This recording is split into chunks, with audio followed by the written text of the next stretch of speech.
आज का ये video the disciplined trader book पर आधारित है, जिसे फेमस राइटर मार्क डगलस ने लिखा है। द डिसिप्लिन्ड ट्रेडर के बाद मार्क डगलस की ये दूसरी बेस्ट सेलर किताब है, जिसमें आप ट्रेडिंग करने के आसान तरीकों के बारे में जानेंगे। आप सीखेंगे कि कैसे गलत ट्रेड चुनने से बचें और स्टॉक मार्केट के झूठों से बचते हुए अपने मनचाहे रिजल्ट्स के लिए सही एक्शन लेने के तरीके सीखेंगे। तो इस वीडियो को अंत तक देखना मत भूलेगा। तो चलिए शुरुआत करते हैं पहले लेसन से।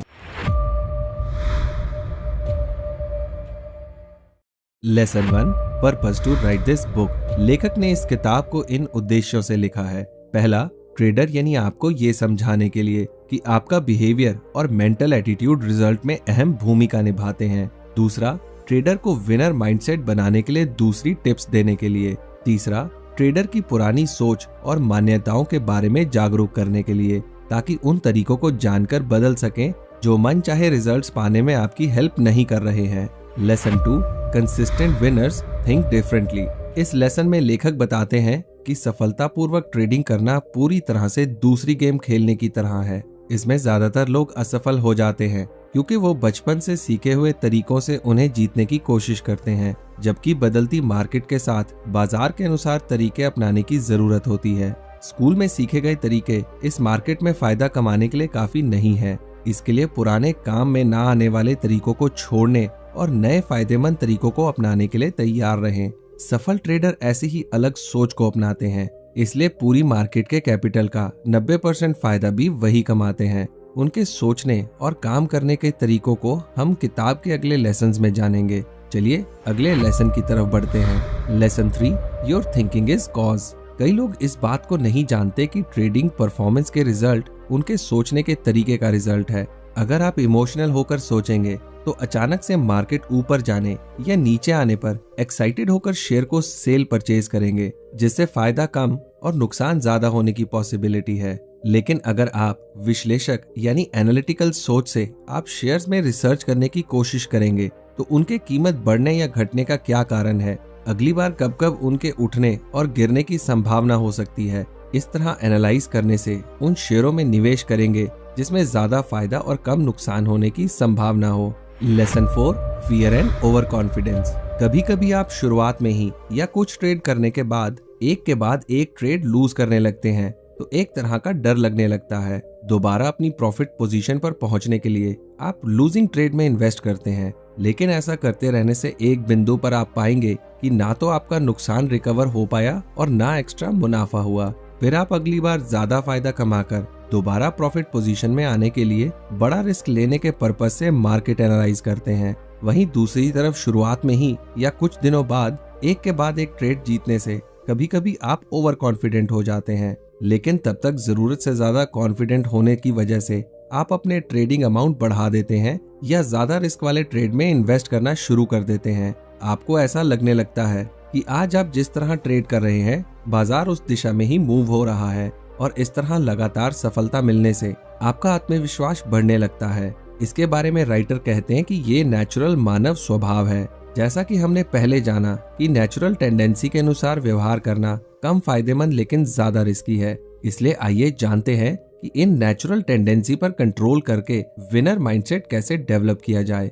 इसके लिए फंडामेंटल और टेक्निकल एनालिसिस करें। फंडामेंटल एनालिसिस ये जानने में हेल्प करता है कि भविष्य में शेयर की कीमत लगभग कितनी कम या ज्यादा हो सकती है। इसे जानकर आपको अपने फाइनेंशियल टारगेट को हासिल करने और ट्रेडिंग में बने रहने के लिए सहायता मिलेगी। टेक्निकल एनालिसिस इस बात पर गौर करता है कि अपने चुने हुए शेयर का अभी बाजार में कैसा परफॉर्मेंस चल रहा है, पिछले कुछ महीनों और सालों में इसमें कितनी ग्रोथ या गिरावट हुई है। ये तरीका ट्रेडर को इस पर ध्यान देने में हेल्प करता है कि चुने हुए ट्रेड के पास्ट और प्रेजेंट के परफॉर्मेंस के हिसाब से अभी उसमें निवेश करना ठीक है या नहीं। राइटर कहते हैं कि एनालाइज करने का ये तरीका ज्यादा लॉजिकल और बेहतर है, क्योंकि फंडामेंटल एनालिसिस सिर्फ एक नजरिया देता है कि अभी कंपनी की क्या वैल्यू है, आने वाले कुछ समय में कितनी हो सकती है, जबकि टेक्निकल एनालिसिस अवेलेबल डेटा के आधार पर ये जानने में हेल्प करता है कि कितने रुपए निवेश करने से कितने रुपए का शुद्ध मुनाफा हो सकता है। इसलिए ये अपने आप में प्रैक्टिकल तरीका भी है।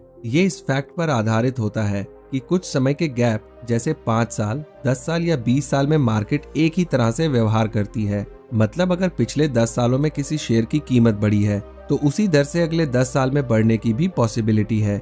इसलिए ऐसे ट्रेड में निवेश करना ज्यादा फायदेमंद और कम रिस्की है। Lesson 5, embracing risk. हर कोई ट्रेडर जानता है कि जब वो कोई ट्रेड लेता है तो रिस्क की संभावना तो होती ही है, क्योंकि कोई भी ट्रेड 100% सुरक्षित और फायदेमंद नहीं होता। इस फैक्ट को ध्यान में रखकर ट्रेडिंग करें। रिस्क लेने और नुकसान हो जाने पर उसे एक्सेप्ट करने के लिए तैयार रहें, क्योंकि जब आप नुकसान को एक्सेप्ट करने के लिए तैयार रहेंगे तो बिना डरे ट्रेड करेंगे और रिस्क को मिनिमाइज करके प्रॉफिट को ज्यादा से ज्यादा करने के प्लान बना पाएंगे। और साथ ही अच्छे ट्रेडर की आदतों को अपनाएं। अच्छे ट्रेडर की आदतें। पहला, अच्छे ट्रेडर बिना पैसे गंवाने के डर के साथ ट्रेड करते हैं। दूसरा, वो एक ही तरीके में फंसे नहीं रहते, बल्कि जो तरीका काम नहीं करता उसे एक्सेप्ट करके आगे बेहतर तरीके की खोज में बढ़ते हैं। तीसरा, अगर उन्हें नुकसान हो तो बिना किसी भावनात्मक लगाव के उस ट्रेड से बाहर निकल जाते हैं। इमोशनल जुड़ाव के चक्कर में अपना फाइनेंशियल नुकसान नहीं होने देते। इसके बारे में लेखक कहते हैं कि अगर आप रिस्क लेकर ट्रेड करने से डरते हैं तो अभी अच्छे ट्रेडर बनने के लिए तैयार नहीं हैं, क्योंकि आप जितना ज्यादा रिस्क से बचने की कोशिश करेंगे, फायदेमंद ट्रेड से उतना ही दूर रहेंगे, क्योंकि फायदेमंद निवेशों में भी रिस्क होता है। इसलिए रिस्क लेने से ना डरें, बल्कि रिस्क को कम करने और प्रॉफिट को बढ़ाने के तरीके सीख कर अपनाएं। इसके लिए ठीक से मार्केट एनालाइज करें। इस समय आपके पास 2 ऑप्शंस होते हैं। पहला, जितना हो सके मार्केट वेरिएबल्स को सीखकर रिस्क को कम से कम करने का प्रयास करें। मार्केट वेरिएबल्स वो फैक्टर्स होते हैं जिनसे पता चलता है कि कोई ट्रेड कैसा परफॉर्म कर रहा है और आगे कैसा करने वाला है, जैसे उसकी मार्केट वैल्यू, मांग, पूर्ति, PE ratio, company sales, company profit, loan, reserve amount आदि। दूसरा, अपनी ट्रेड प्लानिंग इस तरह बनाएं जिसमें जीतने के साथ हारने की संभावना भी शामिल हो। एग्जाम्पल के लिए, मार्केट रिसर्च से आपको पता चलता है कि एक ट्रेड में 10 बार निवेश करने से कम एक बार प्रॉफिट हो जाता है। तो अपने पैसों को 10 बार निवेश करने के लिए ऐसे प्लान करें कि 9 बार के नुकसान को झेल लें और 1 बार के प्रॉफिट से उसे कवर करते हुए फायदा कमाएं। इस तरह का ट्रेडिंग माइंडसेट अपनाने से आप ट्रेडिंग अनसर्टेनिटी कि अचानक मार्केट ऊपर चला जाए या नीचे गिर जाए, इसका सामना कर सकेंगे और ट्रेडिंग करना आसान होने लगेगा। Lesson 6, freedom versus rules. Trading हम में से कई लोगों को अट्रैक्ट करती है, क्योंकि ये हमें अपने समय पर अपने अनुसार काम करने की फ्रीडम देती है और आप जो भी करते हैं उस पर आपका पूरा कंट्रोल होता है। लेकिन इसमें चुनौती ये है कि हमारे व्यवहार को जांचने के लिए कोई बाहरी नियम या सीमाएं नहीं है, जिससे कभी कभी गलत ट्रेड में निवेश करने से नुकसान होने की संभावना बनी रहती है। इसलिए शांत दिमाग के साथ ट्रेड करना और अपने ऊपर कंट्रोल करना जरूरी है, ताकि आप सफलता के लिए अपने नियम बनाकर उन्हें अपनाएं। तो अपने बिहेवियर को कंट्रोल करने के लिए सबसे पहले दिमाग में चलने वाले विचारों को कंट्रोल करें।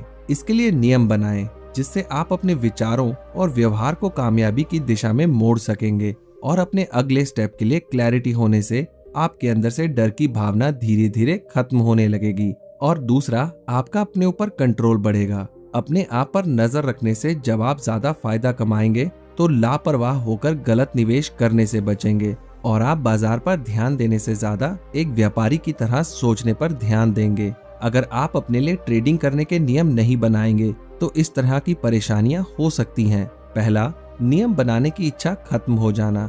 इससे आप ये नहीं जान पाएंगे कि ट्रेडिंग के अपने मनचाहे रिजल्ट्स को पाने के लिए किस काम में कितने एफर्ट्स और फोकस की जरूरत है, और उसमें आने वाली चुनौतियों से निपटने के लिए आप जरूरी स्किल्स नहीं जान पाएंगे और ना ही सीख पाएंगे, जिससे संभावना है कि छोटी सी असफलता से ही नेगेटिविटी आपके अंदर घर कर जाए। दूसरा, जिम्मेदारी लेने में फेल होना। अगर आप जिम्मेदारी नहीं लेंगे तो असमंजस में ही फंसे रहेंगे।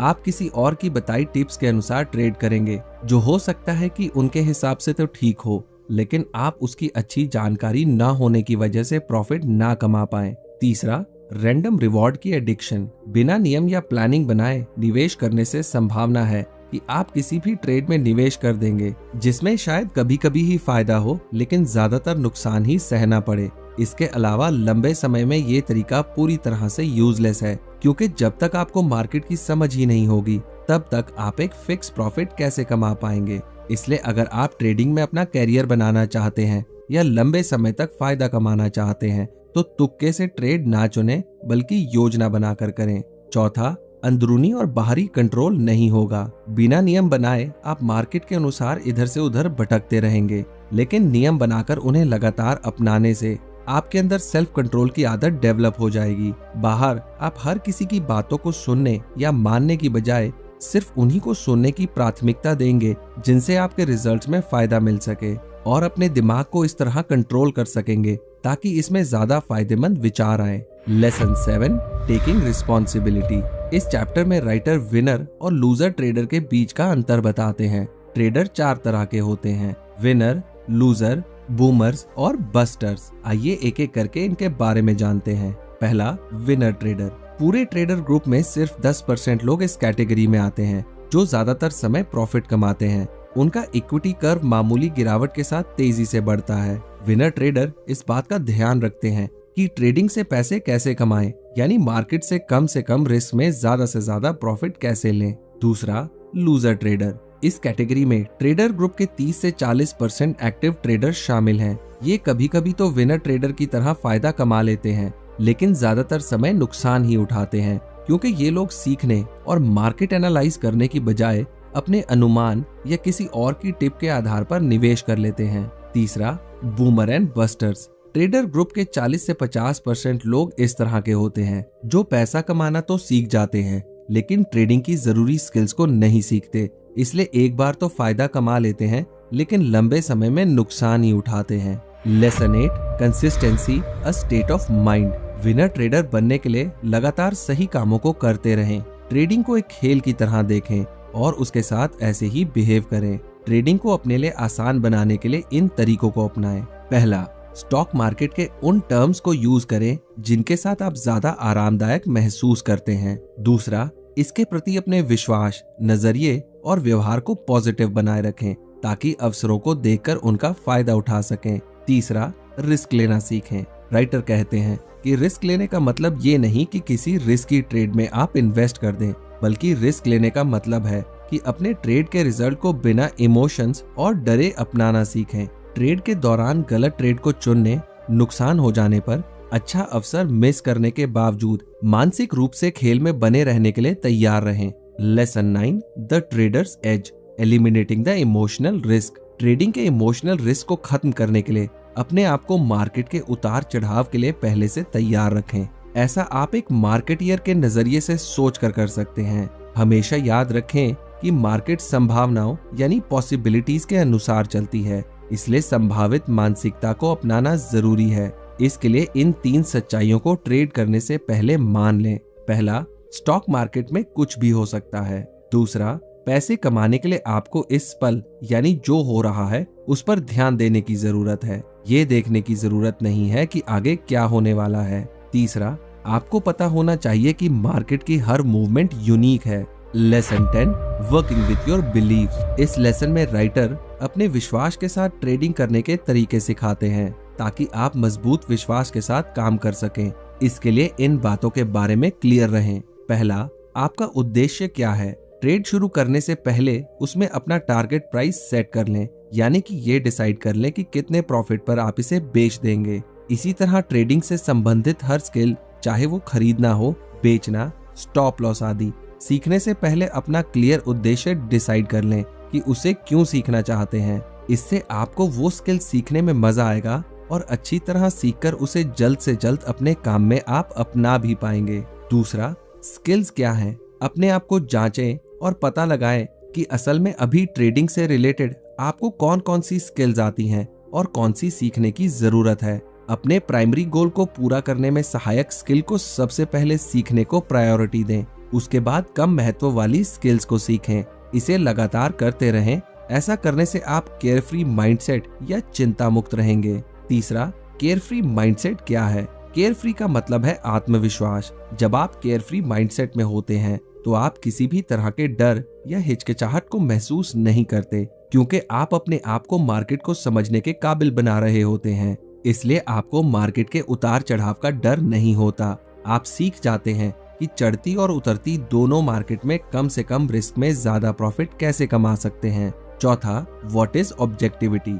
ऑब्जेक्टिविटी वो मेंटल स्टेट है जब आप मार्केट मूवमेंट के बारे में जो भी सीख रहे होते हैं उससे अवेयर होते हैं, दूसरे शब्दों में कहें तो आप एक ओपन माइंडेड व्यक्ति बनने लगते हैं। पांचवा, अपने आप को अवेलेबल रखने का क्या मतलब है? इसका मतलब है कि आप बिना किसी एजेंडा के मार्केट में चले गए। आपको ये क्लियर नहीं है कि कौन सा ट्रेड खरीदना है या बेचना है। आप बिना किसी एनालिसिस के उस ट्रेड में इन्वेस्ट कर रहे हैं जो भी आपको मार्केट में मिल जाए। आपको याद रखना होगा कि पिछले लेसन में हमने ट्रेडिंग के 3 फंडामेंटल सच्चाइयों और जरूरी स्किल्स के बारे में जाना।